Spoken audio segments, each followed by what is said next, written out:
මේ වෙනකොට ගොඩක් කන්ටෙන්ට් ක්‍රියේටර්ස්ලා Facebook එකේ රීල්ස් දානවා ඉන්ටර්නැෂනල් ඔඩියන්ස් එක ටාගට් කරලා. හේතුව මොකද්ද? වැඩිපුර ඉන්කම් එක. ඒ කියන්නේ අපි ලංකාවේ Facebook අපේ රීල් එකක් නැත්නම් අපේ වීඩියෝ එකක් ප්ලේ වෙද්දි අපිට ගෙවන ගානට වඩා 10 ගුණයක්වත් අනිවාර්යෙන් වැඩිපුර ඉන්ටර්නැෂනල් ඔඩියන්ස් එකකට රීච් වුණොත්. ඒ කියන්නේ USA, කැනඩා, ඕස්ට්‍රේලියා මේ වගේ මේ යුරෝප්, ඇමරිකන් කන්ට්‍රි වලට අපේ වීඩියෝ එක බලනවා නම් අනිවාර්යෙන් ඉතින් ලොකු ඉන්කම් එකකට යන්න පුළුවන් අවස්ථාවක් තියෙනවා. මේ දේ ඇත්තද නැද්ද? එහෙම කරනවා නම් කොහොමද? කොච්චරක් හම්බෙනවද? කොහොමද කරන්නේ? මේ වීඩියෝ එක මම හිතන්නේ ගොඩ දෙනෙක් බලන් හිටපු වීඩියෝ එකක් වෙන්නේ නැති. YouTube එකෙත් මේ සෙල්ලම කරන්න පුළුවන්. ඒ කියන්නේ YouTube එකෙත් ඔයගලගේ shorts, long videos නම් ටිකක් අමාරුයි. බැරි නෑ පුළුවන් ලංකාවේ ඉඳන්. මම මේ කියන්නේ ලංකාවේ ඉඳලා ඔයගොල්ලෝ ලංකාවේ ජීවත් වෙන ගමන් ඉන්ටර්නැෂනල් ඔඩියන්ස් එකකට ඔයගොල්ලන්ගේ වීඩියෝස්, රීල්ස් කොහොමද දෙන්නේ කියන එක. මේකන සම්පූර්ණ වීඩියෝ එක මම අද කතා කරනවා. වීඩියෝ එකත් එක්ක ඉවරනකන් ඉන්න. වැදගත් වුණා නම් හොඳයි කියලා හිතුණා නම් අනිවාර්යෙන් කමෙන්ට් කරන්න, ලයික් කරන්න, ෂෙයා කරන්න, තව කෙනෙක් දැනගන්න, subscribe කරන්න. අපේ channel එක Smart Life LK Facebook page එක follow කරන්න Smart Life LK. එහෙනම් අපි යන් ඉක්මනට වීඩියෝ එකට කොහොමද වැඩිපුර ඉන්කම් එකක් earn කරන්නේ Facebook reels වලින් international audience එකක් target කරලා.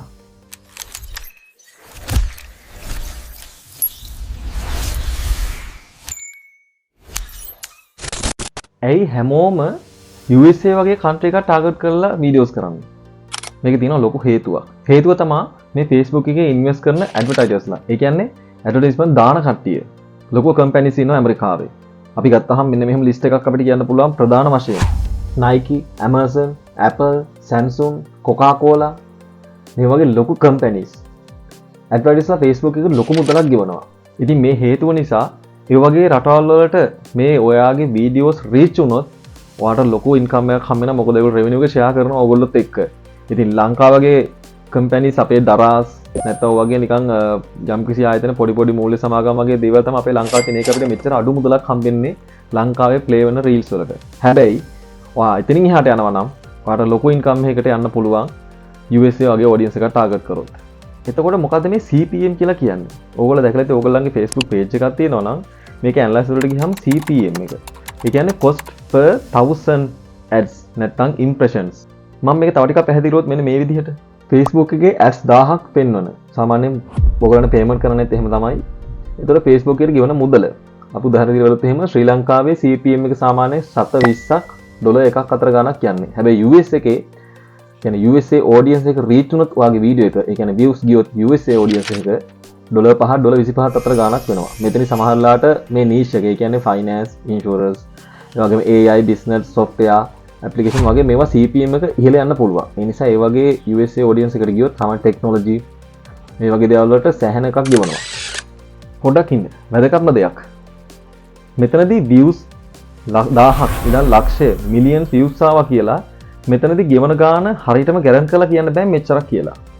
මම උදාහරණයකට කලින් මම කිව්වේ ඩොලර් 5 25ක් අතර කිව්වේ මේක මම වගේ නීෂ්. ඒ කියන්නේ ඔයගොල්ලන් කැටගරි එක අනුව මේ ඔඩියන්ස් එක ඒ වගේම මේ වගේ කරුණු කිහිපයක් තියෙනවා. ඉන්නකො මම ඒ කරුණු ගැන ඔයගොල්ලන්ට කියන්නම්. 1 මිලියන් views ආවා කියලා ඩොලර් 1000ක් හම්බ කරලා මට හරියටම ගැරන්ටි කරන්න බෑ.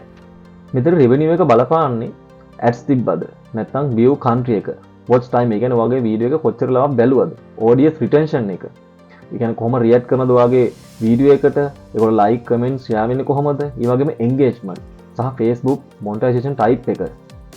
මෙන්න මේ වගේ කරුණු කිහිපයක් බලපානවා ඔයාගේ revenue එකට.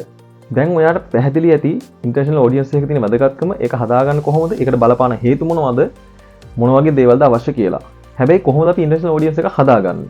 ඔයා මේ දාන මම මේ දාන වීඩියෝ එක international audience එකක් එන්නේ නැහැ. මොකද මගේ language එක සිංහල. මෙතනදී අපිට කරුණු කිහිපයකට අවධානය දෙන්න පුළුවන්. විශේෂයෙන්ම ඔයාගේ language එක. ඔයා සිංහලෙන් නෙමෙයි ඔයා ඉංග්‍රීසි වලින් content කරන්න ඕනේ. ඒ වගේම හොඳ thumbnail එකක් තියෙන්න ඕනේ. copyright තියෙන්න බෑ. universal topic එකක් වෙන්න ඕනේ. ඒ කියන්නේ මුළු ලෝකෙම අවධානය දිනාගත්තු topic වෙන්න ඕනේ. short hook, ඒ කියන්නේ පළවෙනි ටික හොඳටම තියෙන්න ඕනේ. fast editing එකක්. හරි, ඒක පොඩ්ඩක් අමතක කරන්නකෝ fast editing කියන එක. ඔයා ඒක ඉතින් ඔයාගේ weekly හරි bi weekly හරි එහෙම නැත්නම් ඔයා daily ඒ වගේ day by මොන හරි එහෙම ඔයා හරි consistently දාන්න ඕනේ වීඩියෝ එක.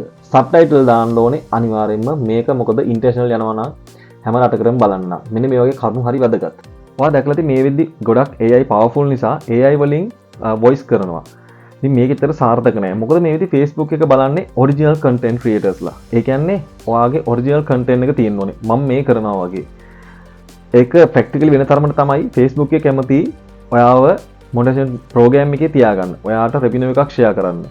ඔයා AI එකෙන් වොයිස් කරලා AI එකෙන් ඉමේජස් නැත්නම් AI එකෙන් වීඩියෝ කරලා මේවා ගොඩක් දුරට Facebook එක ඔයාව අරන් යන්නේ ලොකු දුරක්. ගොඩක් වෙලාවට original content, authentic content, creative value එක මේවා තමයි Facebook එක බලන්නේ. වැදගත්ම ප්‍රශ්නේ තමයි අපිට ලංකාවේ ඉඳන් මේ දේ කරන්න පුළුවන්ද? ලංකාවේ ඉඳන් ජීවත් වෙලා ඉන්ටර්නැෂනල් ඔඩියන්ස් එකකට නැත්නම් USA වගේ කන්ට්‍රි එකකට රීල්ස් හදන්න පුළුවන්ද? වීඩියෝ හදන්න පුළුවන්ද? කන්ටෙන්ට් ක්‍රියේට් කරන්න පුළුවන්ද? 100%ක්ම ඔව්. උත්තරේ ඔව්. කිසි ප්‍රශ්නයක් නැහැ. ඔයාට සල්ලි කන්දක්, සල්ලි මල්ලක් හදාගන්න පුළුවන්. ඔයාට ඉන්කම් එකක් ගන්න පුළුවන්. හැබැයි වැදගත් වෙන ඔයාගේ නීෂ් එක. ඔයා කරන කන්ටෙන්ට් මං කිය වගේ ඔරිජිනල් කන්ටෙන්ට් එකක් වුණත් ඔයා කරන්න ඕනේ ඉංග්‍රීසි වලින් වෙන්න ඕනේ. මම අර කලින් කරුණු කිහිපයක් කිව්වා. ඒ වගේම ඊට අමතරව මෙන්න මේ නීෂ් ටික පොඩ්ඩක් බලන්නකෝ. ඒ කියන්නේ මේ කැටගරිස් ටික. එක්සැම්පල් එකක් විදිහට ගත්තොත් USA කන්ටෙන්ට් වල බලන්න කැමති tech tips, AI, motivation, facts, science, animals, travels, ඒ වගේම environments. ඒ කියන්නේ නිකන් ගස්වැල් වගේ තියෙන දේවල්, history එක, travel එක මම කිව්වා, funny moment. මෙන්න මේ වගේ දේවල් එක්ක ගොඩාක් USA audience එක reach වැඩේ පටන් ගන්න කලින් අපේ කට්ටිය කරන common mistakes ටිකක් කියන්න. මේ දේවල් නම් කරන්න යන්න එපා. ඔයාගේ වැඩේ අල වෙනවා අනිවාර්යෙන්ම. හොඳට මතක තියාගන්න copyright content කිසි දෙයක් දාන්න යන්න එපා. ඒ වගේම සිංහලෙන් content කරන්න යන්නත් එපා. USA වල target කරලා තේරුමක් වෙන්නේ නැහැ. movie clips දාන්න යන්න එපා. TikTok watermarks දිනව දාන්න එපා. reuse content දාන්න එපා. AI spam දාන්නත් එපා. එකම වීඩියෝ එක ආයෙ repeat කරන්න එපා. ඒ කියන්නේ ආයෙ එක වීඩියෝ කැලේ වලින් කරලා ඒ දාන්නත් එපා. තව කරුණු කිහිපයක් ගැන කියන්න. Facebook එකේ ඇල්ගොරිතම් මේ කොහොමද? ඒ කියන්නේ මේගොල්ලෝ වීඩියෝ මේ රීච් කරන්න මොනවද බලපාන්නේ? Facebook එකේ ගොඩක් අය බලන්නේ ඔයාගේ වීඩියෝ එක ස්කිප් කරනවද කියලා. ඒ කියන්නේ තප්පර 5ක්වත් බලනකොට ස්කිප් කරනවා නම් රීච් වෙන්නේ නැහැ. ෆුල් වොච් කරනවද? ඔයාගේ වීඩියෝ එක සම්පූර්ණයෙන් බලනවද කියලාත් බලනවා. අනික ෂෙයා කරනවද කියලා බලනවා. ඔයාගේ වීඩියෝ එක රීල් එක සේව් කරගන්න ඕන. ඔයා දැකලා සමහර වීඩියෝ වල කියන පටන් ගත්ත ගමන් මේක වැදගත් වෙයි කියලා හිතනවා නම් සේව් කරලා තියාගන්න කියලා. මෙන්න මේ වගේ ට්‍රික්ස් පාවිච්චි කරන්න. එතකොට වීඩියෝ සේව් කරනවා නම් ඒගොල්ලෝ කැමතියි. කමෙන්ට් කරන්නත් ඕනේ, ක්‍රියේට් කරන්නත් ඕනේ. කන්ට්‍රි එකකට වඩා කන්ටෙන්ට් ක්වොලිටි එක තමයි ගොඩක් වැදගත් වෙන්නේ. ඔයාගේ කන්ටෙන්ට් ක්වොලිටි එක හොඳයි නම් අනිවාර්යෙන් Facebook එක මිනිස්සු ගාවට ඔයාගේ කන්ටෙන්ට් එක අරගෙන යනවා අනිවාර්යයි. ඉන්ටර්නැෂනල් ඔඩියන්ස් එකක් බිල්ඩ් කරගන්න පුළුවන් ටිප්ස් ටිකක් මම පහල ඩිස්ක්‍රිප්ෂන් එකේ දාලා තියෙනවා වීඩියෝ එකේ. ඔයගලන්ට ඒ ටික බලලා ඉවරලා ඔයාට අයිඩියා එකක් ගන්න පුළුවන්. අනිවාර්යෙන් මේ ගේම් එක ගහන්න පුළුවන් ඔයාට. වීඩියෝ එක අවසන් කලින් මම ඔයාලට මේ දේ කියන්නම්. ඕගොල්ලෝ VPN එකක් යූස් කරලා ඒ කියන්නේ US වගේ කන්ට්‍රි එකක ඉඳන් බේස් වෙලා ඉන්නවා කියලා වීඩියෝ අප්ලෝඩ් කරන්න යන්න එපා. එහෙම කරා කියලා කිසිදු වෙනසක් වෙන්නේ නැහැ. ඔයාලට ශ්‍රී ලංකාවේ ඉඳන් වුණත් කවුරු කොහොම කිව්වත් මේ රටේ ඉඳන් ඔයාලට US audience එක ටාගට් කරන්න පුළුවන්. ඒ කිසි ප්‍රශ්නයක් නැහැ. වැදගත් වෙන්නේ මම අර කිව්ව කරුණු ගැන හොඳට හිතන්න. ඔයාගේ ඔරිජිනල් කන්ටෙන්ට් ක්වොලිටි එක තියෙන්න ඕනේ. ඉංග්‍රීසි වලින් කරන්න සබ්ටයිටල් මම ඉතින් කිහිපයක්ම කිව්වා. ඒ ටික හොඳින් ආයෙ බලන්න. අන්න ඒ දේ වැඩේ කරන්න. ඔයාලට ප්‍රශ්නයක් එන්නේ නැහැ. VPN යූස් කරලා මෝඩ අතල් ගන්න ලැහැත් වෙන්න එපා. වචනෙන් මම කිව්වා. එහෙනම් ඉතින් guys මේ වීඩියෝ එක හොඳ වැදගත් වුණා නම් අනිවාර්යෙන්ම ලයික් කරන්න, කමෙන්ට් කරන්න, ෂෙයා කරන්න, තව කෙනෙක් දැනගන්න අනිවාර්යෙන් බලන්න දෙන්න. එහෙනම් ඉතින් අනිවාර්යෙන් ඔයාලට පුළුවන් ඊට පස්සේ ඔඩිෂන් ටාගට් කරලා මේ USA එකේ සල්ලි ඩොලර්ස් මවා ගන්න පුළුවන් ඔයාලට. එහෙනම් ඉතින් අපි හම්බෙමු ආයෙත් මේ වගේ රසවත් අලුත් වීඩියෝ එකකින්. හැමෝටම ජය වේවා. එහෙනම් සුබ දවසක් වේවා.